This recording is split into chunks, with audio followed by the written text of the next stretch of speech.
জুলাই আন্দোলন দমনে রাজধানীর মোহাম্মদপুর ও আশপাশের এলাকায় বেপরোয়া ছিল আইনশৃঙ্খলা বাহিনী। 18 ও 19 জুলাই নির্বিচারে চালানো গুলিতে ঝরে মাহমুদুর রহমান সৈকত সহ 9 প্রাণ। সেই মামলায় সাবেক মন্ত্রী জাহাঙ্গীর কবির নানক, দক্ষিণ ঢাকার সাবেক মেয়র শেখ ফজলে নূর তাপস সহ 28 জনের বিচার শুরুর আদেশ দিল ট্রাইব্যুনাল। এইটাতে আমাদের সুপিরিয়র কমন রেসপন্সিবিলিটি আমরা পেয়েছি, আমরা ইন্ডিভিজুয়াল রেসপন্সিবিলিটি পেয়েছি, আমরা টার্গেটেড কিলিংয়ের অফেন্স পেয়েছি। এইটার দায় এই আসামিদেরকে অবশ্যই বহন করতে হবে।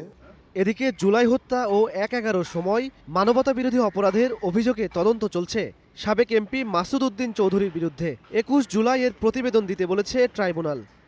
মানবতা বিরোধী যেসব অপরাধ ঘটনা ঘটেছে এগুলোর নেপথ্য মূল মহানায়ক তো ছিলেন তিনি।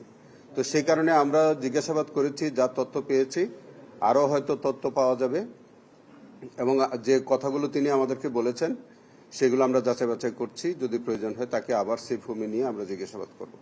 আর উত্তরায় মীর মাহফুজুর রহমান মুগ্ধ সহ অন্যান্য হত্যাকাণ্ডের তদন্ত প্রতিবেদন দাখিল করতে হবে 30 জুন। ইমন মাহমুদ, স্টার নিউজ, ঢাকা।